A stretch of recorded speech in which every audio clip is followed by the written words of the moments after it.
You've started to feel it again, that quiet, almost embarrassing flicker that something is about to shift. That after all of it, the waiting, the disappointments, the long stretch where nothing seemed to move no matter how hard you pushed, things might finally be turning in your direction. Part of you wants to lean into that feeling, and another part is already bracing because you've trusted hope before and watched it dissolve in your hands. So you keep the feeling at arm's length. You tell yourself not to jinx it, not to get carried away, not to be the fool who believed too early. But it keeps returning anyway, this stubborn sense that the ground beneath your life is rearranging itself into something you can't quite see yet. Carl Jung would tell you that feeling is worth paying attention to, because in his years of sitting with people at the lowest points of their lives, he noticed something strange. The sense that things are about to change often arrives before there's any visible reason to believe it. And more often than the rational mind would ever allow, that sense turned out to be right. He didn't think this was magic. He didn't think the universe was sending signals or that positive thinking was bending reality to someone's will. What he found was stranger and, honestly, more useful. He came to believe that the psyche registers change before consciousness can name it.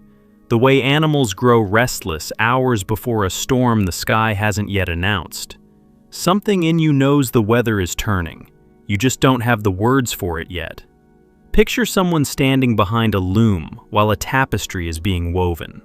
From where they stand, all they can see is chaos. Loose threads hanging everywhere, knots, colors that don't seem to belong together, a tangle with no discernible shape. If that were all you ever saw, you'd swear the whole thing was a mistake. But step around to the front, and a picture is forming. Deliberate, coherent, more beautiful than the mess behind it ever suggested.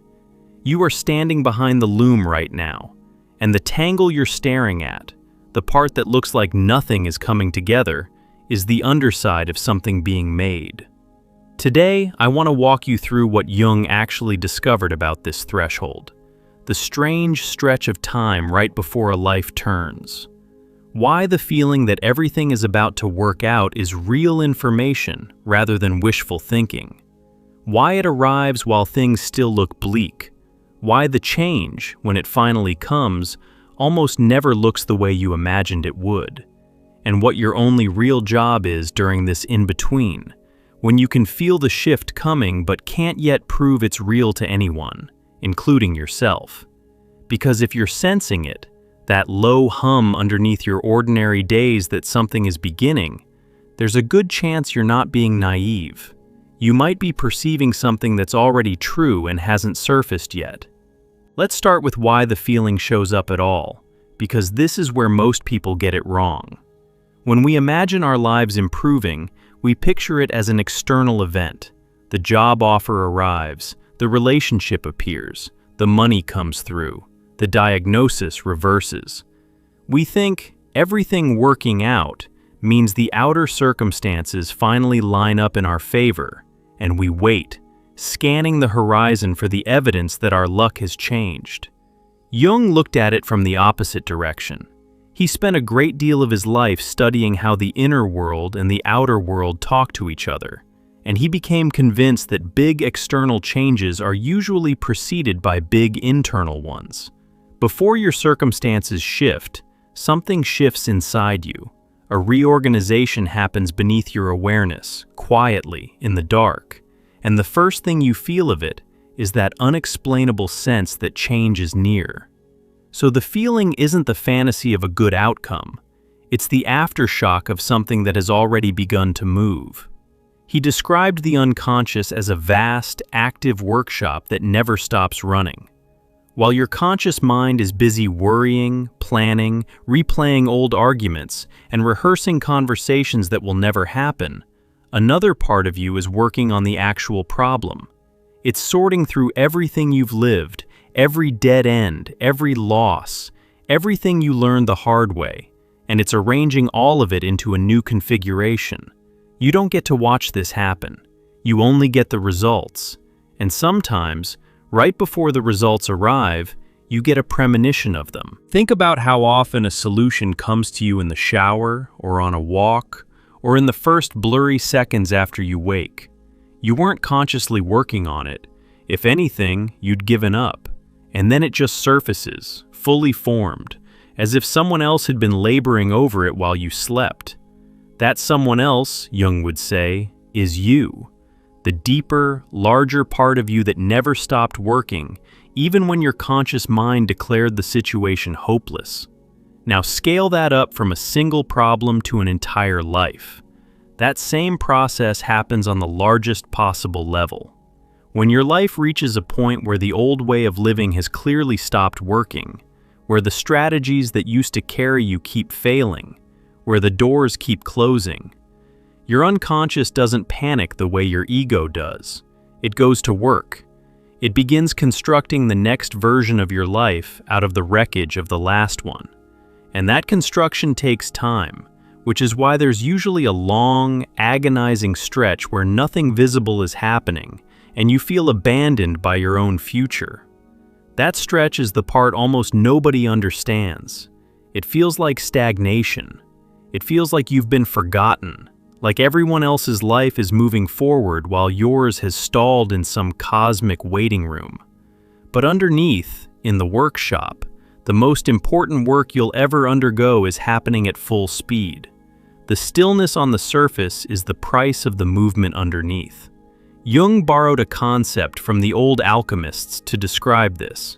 He called the darkest phase the nigredo, the blackening, the necessary decomposition before anything new can be made. The alchemists understood that you cannot refine gold from raw ore without first breaking the ore down completely, and they knew that phase looked, from every angle, like ruin. Nothing about decomposition looks like progress. It looks like rot, but it's the exact condition required for what comes next. Here's the piece that should change how you see your current situation. The feeling that everything is about to work out tends to arrive at the end of the nigredo, not the middle. It shows up when the decomposition is nearly complete and the reassembly is about to begin. So if that feeling has been visiting you lately, flickering, tentative, easy to dismiss, it may be telling you that the worst of the breakdown is behind you, even though the visible rebuild hasn't started yet. That's why hope arrives when things still look dark. It's a leading indicator, running ahead of the evidence. Let me stay with the darkness for a moment, because I don't want to rush you past it the way the internet always does. There's a whole industry built on hurrying you out of discomfort.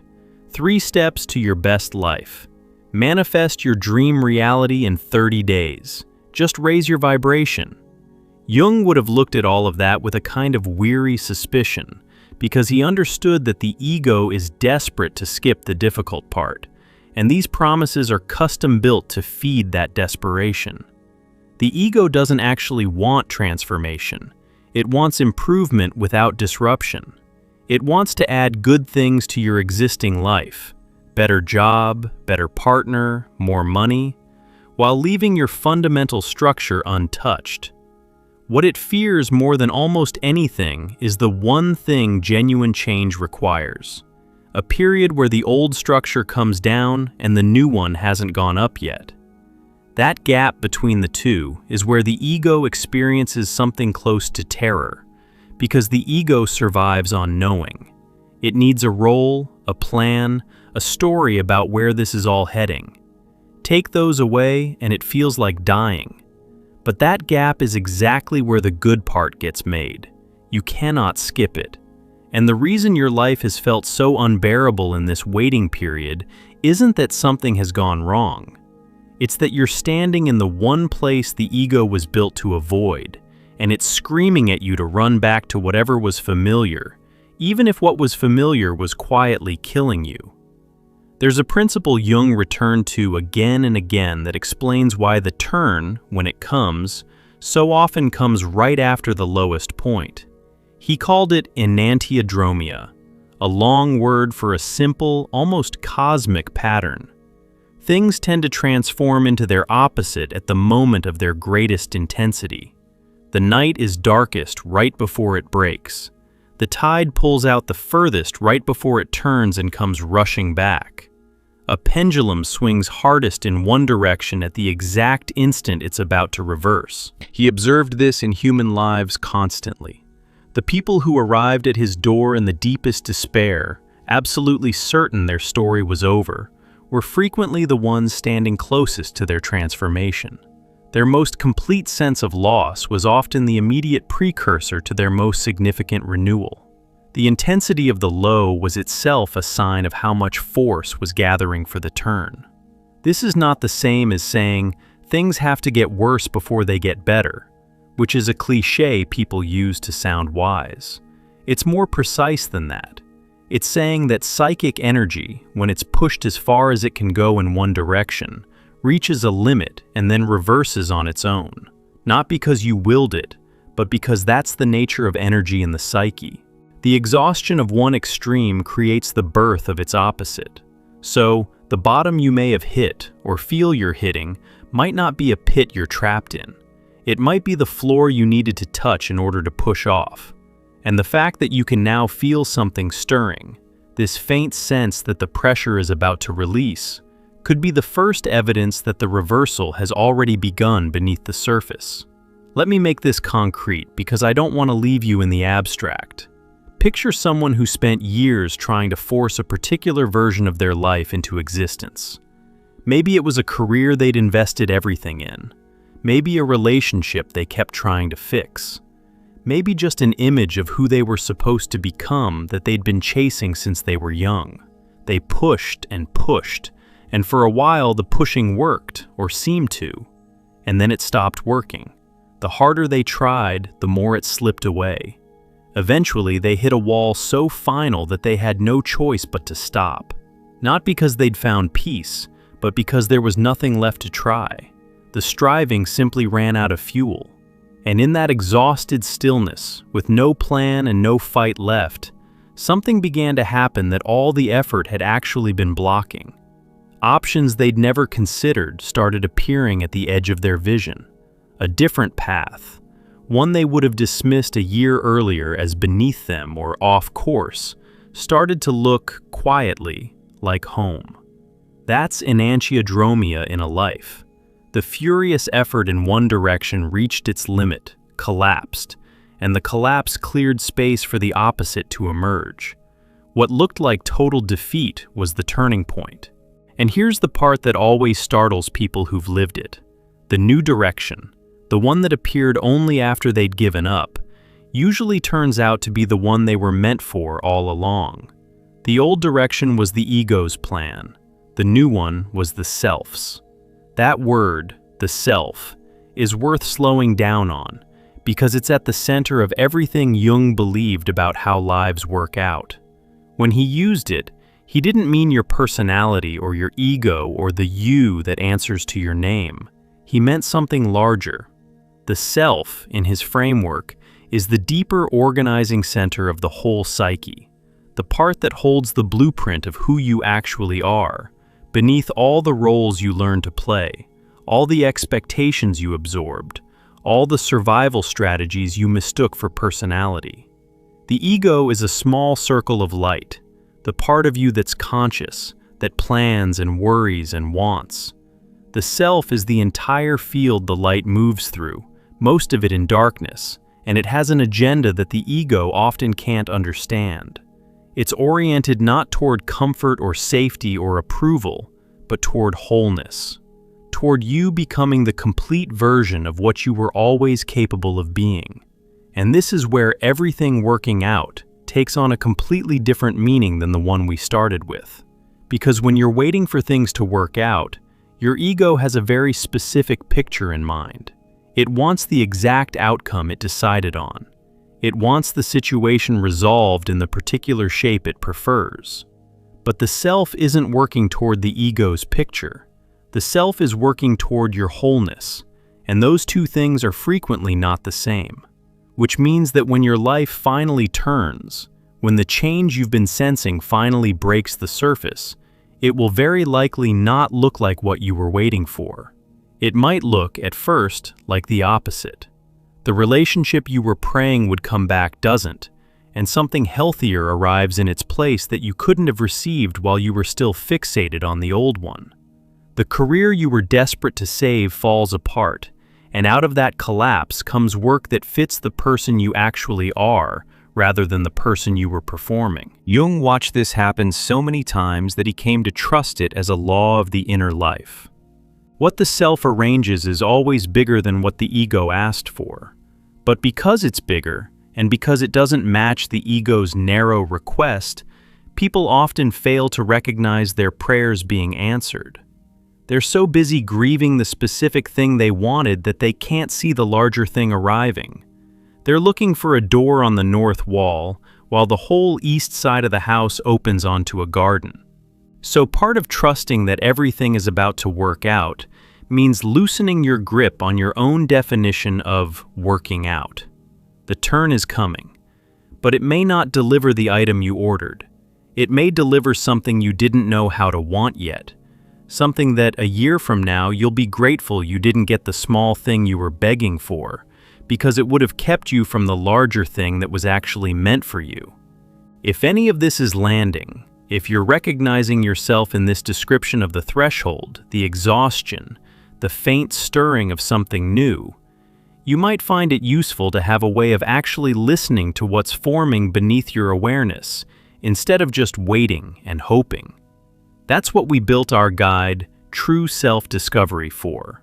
It's 24 reflection exercises drawn from Jung's approach, designed for exactly this stretch, the in-between, where you can feel the pattern taking shape behind the loom, but can't yet see the front of it. It's a way to work with the process rather than white-knuckle your way through it. The link is right below this video. But stay with me, because there's something about how the outer world responds to this inner turn that I don't want you to miss. Once the reorganization inside you reaches a certain point, something remarkable tends to start happening in the world around you.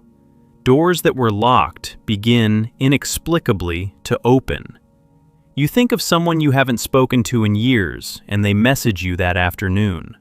A conversation with a stranger hands you exactly the piece of information you needed. Opportunities cluster in a way that feels almost too on the nose to be random. Jung had a name for this, and it's probably his most misunderstood idea: synchronicity. Most people take it to mean meaningful coincidence and leave it there, treating it as a fun, mystical curiosity. But he meant something more precise and more useful.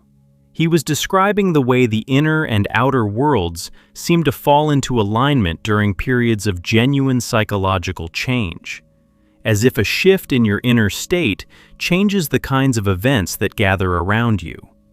He wasn't claiming your thoughts magically summon reality like a vending machine. He was pointing at something subtler.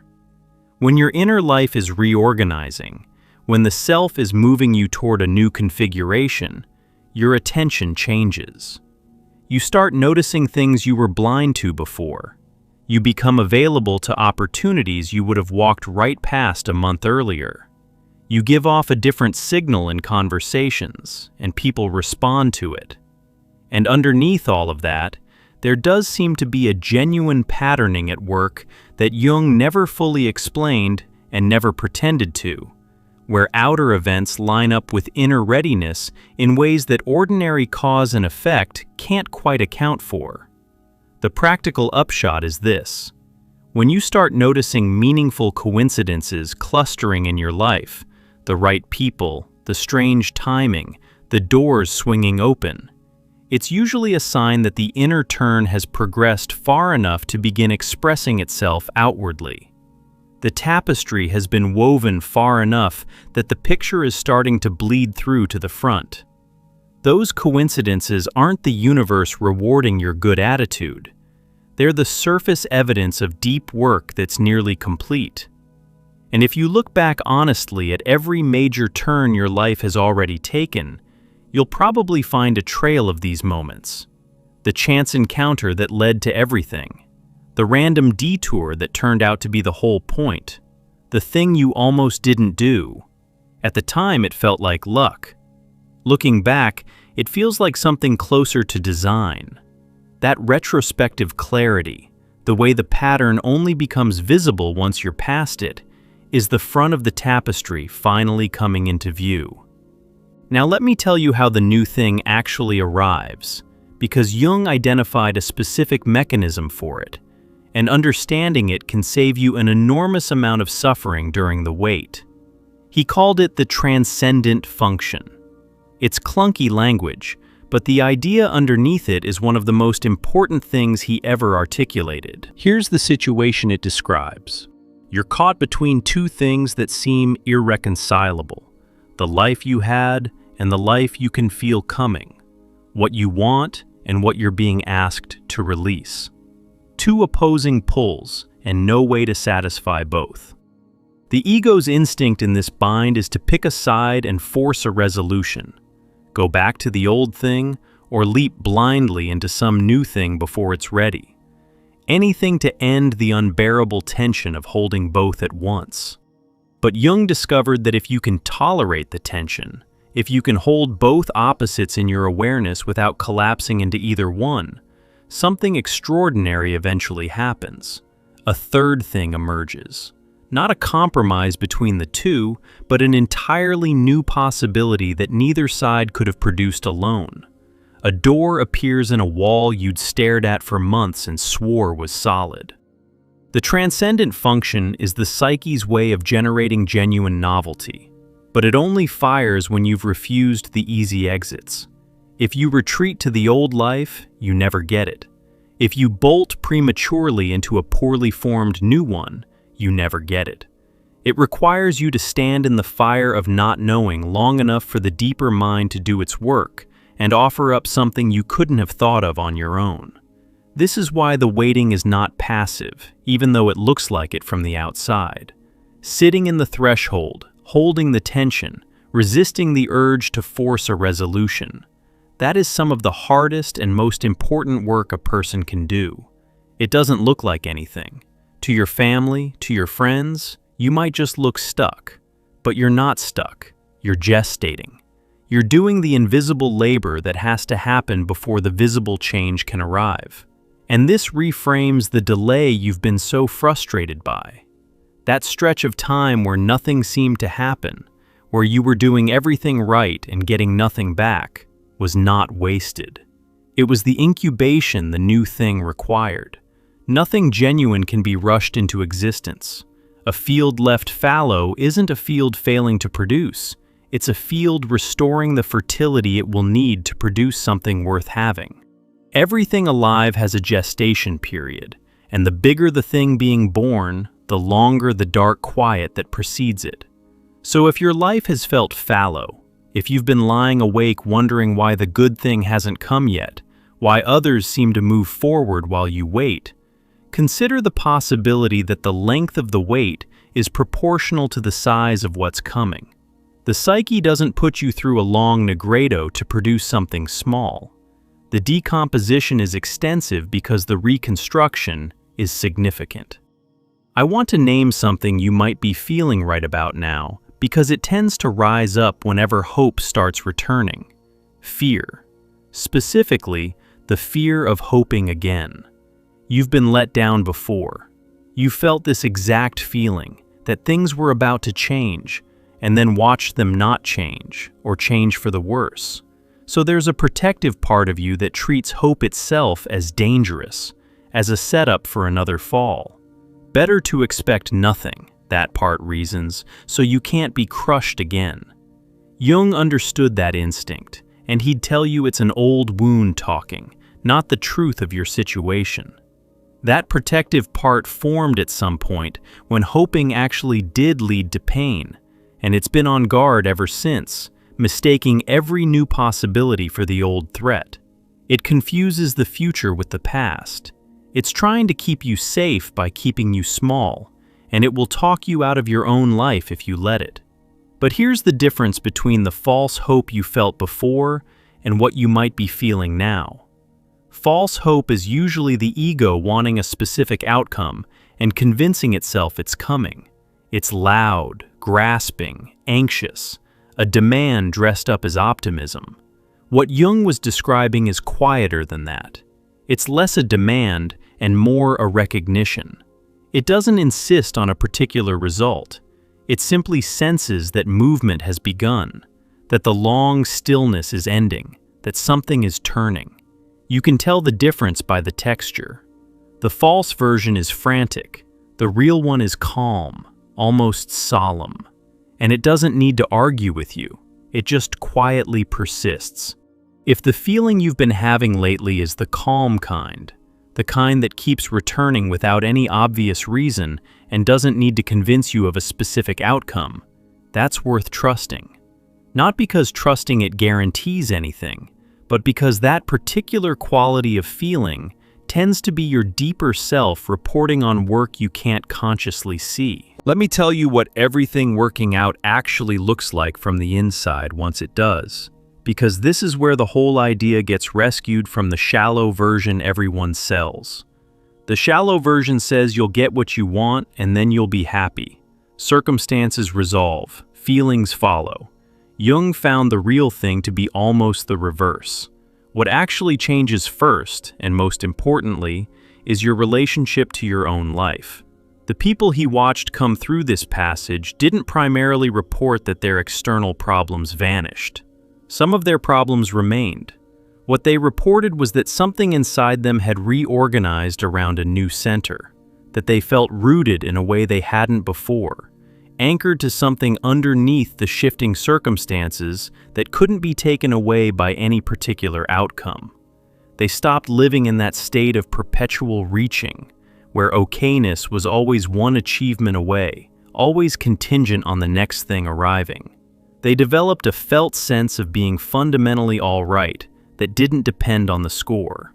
And from that place, this is the part that sounds paradoxical but shows up again and again. The external things they'd been straining for often started to arrive, precisely because they were no longer straining. The desperate energy that had been repelling opportunities relaxed, and the field opened.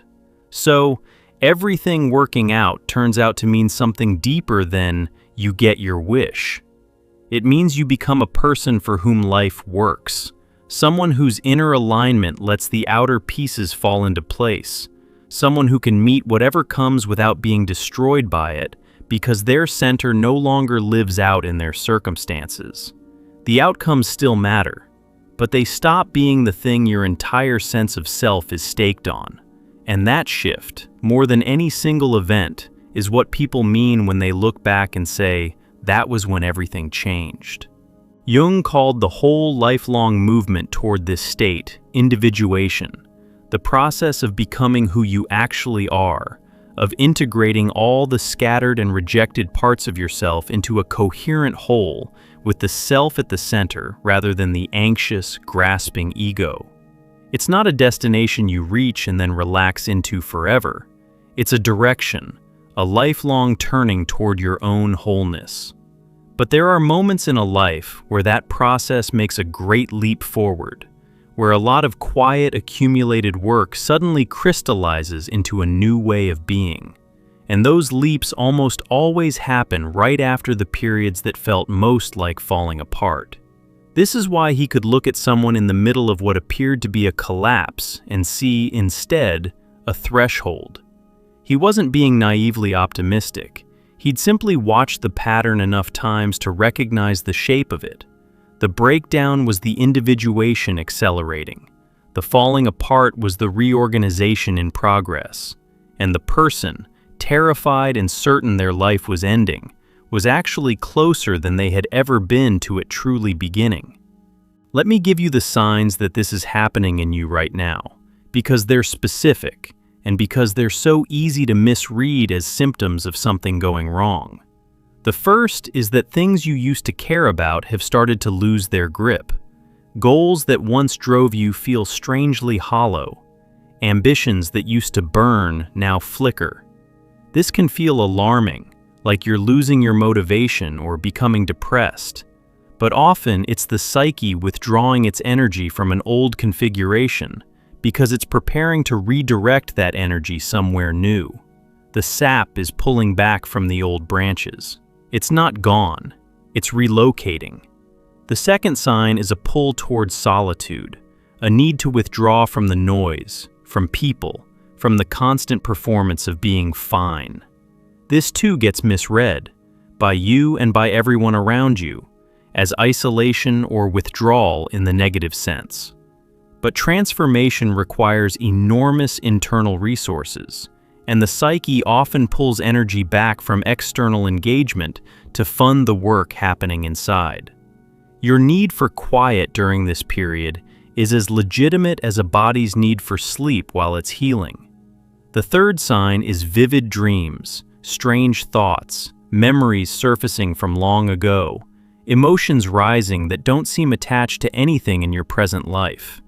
Jung would read all of this as the unconscious becoming more active, pushing material up toward the surface because the old lid, the old identity that kept everything suppressed, is loosening. It's messy and disorienting, but it's a sign of movement, of the deep water beginning to stir. The fourth sign is the one we started with, that recurring, quiet, hard-to-justify sense that something is about to change. If it keeps returning despite your attempts to talk yourself out of it, if it survives your cynicism, your fear of hoping, your long history of disappointment, that persistence is itself significant. The ego's fantasies are fragile. They collapse under scrutiny. Something that keeps returning after you've argued with it and dismissed it tends to be coming from a deeper place. If several of these are true for you at once, you're not falling apart, and you're not fooling yourself. You're standing in the threshold. You're behind the loom, staring at the knots, and the picture is closer to complete than the tangle in front of you suggests. So what do you actually do with all this? Because I know that just trust the process can sound like the most useless advice ever handed to a person in pain. Let me be more concrete than that. The first thing is to stop forcing. This is counterintuitive because everything in our culture tells us that if we want things to change, we have to grind harder. But there's a specific kind of forcing that actively blocks the transcendent function from doing its work. The frantic, grasping effort to control an outcome that hasn't formed yet. When you're in the gestation period, forcing is like digging up a seed every few days to check whether it's growing. The checking kills the growing. Some things require you to leave them in the dark and let them do what they do. This doesn't mean go passive and wait for lightning. It means shift the quality of your effort. Stop straining toward the specific outcome your ego demands, and instead, pay attention. Show up for the small next thing in front of you. Follow the quiet pulls, the conversation you feel drawn to have, the direction that keeps whispering, the option you dismissed too quickly. The self communicates through these pulls, and your job isn't to override them with your master plan. Your job is to notice them and cooperate. The second thing is to hold the tension without collapsing it. When the discomfort of not knowing gets unbearable, and it will, resist the urge to end it by either retreating to the old life or lunging at some half-formed new one just to make the uncertainty stop. Stay in the middle a little longer than feels tolerable. That's where the third thing gets born. Every time you refuse the easy exit and stay in the fire, you're strengthening the exact capacity that lets the new possibility emerge. The third thing is to pay attention to your dreams and your inner life, because they're where the reorganization announces itself first. You don't need to become an expert interpreter. You just need to treat what surfaces from the deep as information rather than noise. The emotions that rise, the images that recur, the memories that won't leave you alone. They're the workshop showing you pieces of what it's making. When you learn to listen to them instead of dismissing them, you stop being a bystander to your own transformation and start participating in it. And the fourth thing, the hardest and most important, is to trust that the length and difficulty of what you've been through is proportional to what's being built. Not as a platitude, but as something Jung observed across a great many lives. The people who came through the deepest passages came into the largest renewals. The size of the darkness told them something about the size of what was coming. Your long wait was not you being forgotten. It was the fallow field restoring itself for a harvest that a shorter, easier season could never have produced. I want to come back to that image of the loom because I think it holds the whole thing. Right now you're behind it. You see the tangle, the knots, the threads that seem to go nowhere, the colors that don't appear to belong together. From where you stand, it's easy to believe the whole thing is a mess, that your life is a botched piece of work, that all the loose ends will stay loose forever. But every thread you can see back there corresponds to something on the front. The knot that looks like a mistake is holding a crucial part of the image in place. The color that seems out of place is exactly what the pattern needed. The stretch where nothing seemed to connect was the loom being set for the section that would finally make the whole picture make sense. You've been judging the tapestry from the only side you've ever been able to see, and it's the side that always looks like chaos. Jung's entire body of work is, in a sense, an argument that there's a front to the loom, that the psyche is oriented toward meaning and wholeness, that the mess has a pattern behind it even when you can't perceive it, that the parts of your life that seem most like waste and dead end are load-bearing threads in something coherent. He didn't arrive at this through wishful thinking.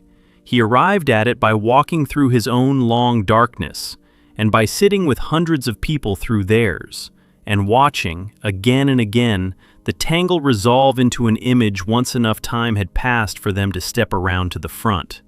You will step around to the front. That's not a promise about a specific outcome, because I can't tell you what your particular pattern will turn out to be. But it is a promise about the nature of the process you're in. The feeling you've been having, that quiet, stubborn sense that something is turning, is you catching the first glimpse of the front of the weave.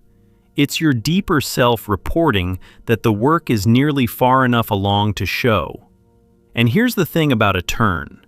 You only ever recognize it clearly in hindsight. While you're in it, it just feels like more of the same difficult, uncertain stretch you've been enduring. There's no bell that rings, no announcement, no moment where the sky opens and confirms that yes, this is the beginning of everything working out. It arrives disguised as an ordinary Tuesday. It arrives as a small decision, a conversation you almost skipped, a direction you took because the old one had finally closed. Only later, looking back, do you see that ordinary moment for what it was, the hinge on which your whole life swung. So you won't get the confirmation you're waiting for before you have to trust. That's the deal. The trust comes first, in the dark, before the evidence. And the fact that you can feel it at all, this returning sense that the tide is about to turn, is more evidence than most people ever get. It's the psyche leaning ahead of the moment, telling you what it knows before your circumstances have caught up. Everything working out was never going to look like the sky opening. It was always going to look like this, a long darkness that finally, quietly, starts to lift. A tangle that begins, thread by thread, to resolve. A person who, without quite being able to explain why, starts to sense that the worst is behind them and something they can't yet see is on its way. You're standing at that turn right now, not at the end of your story, in the middle of its most important chapter, the one where the breakdown becomes the beginning, where the waiting reveals its purpose, where the person you were quietly becoming all along finally steps into the light. The threads are almost all in place, the picture is almost through to the front, and the feeling you've been afraid to trust is the truest thing you've felt in a long time. Stay in it. Keep showing up for the small next thing. Follow the quiet pulls. Hold the tension a little longer than feels bearable. And trust that the deeper part of you, the part that never stopped working even when you were certain you'd been abandoned, knows exactly what it's making. You just can't see the front of it yet, but you will. And when you do, you'll understand why it had to be woven exactly this way. Every knot, every loose end, every long, dark stretch that felt like nothing was happening at all. If you want a way to actually hear what your deeper self is building during this stretch, to stop guessing at the pattern and start participating in it, that's what we made true self-discovery for. 24 reflection exercises rooted in Jung's work, built for exactly this kind of threshold, when you can feel the turn coming and you're looking for a way to work with it instead of just holding your breath until it arrives. It's a way of stepping a little closer to the front of the loom. You'll find the link right below this video.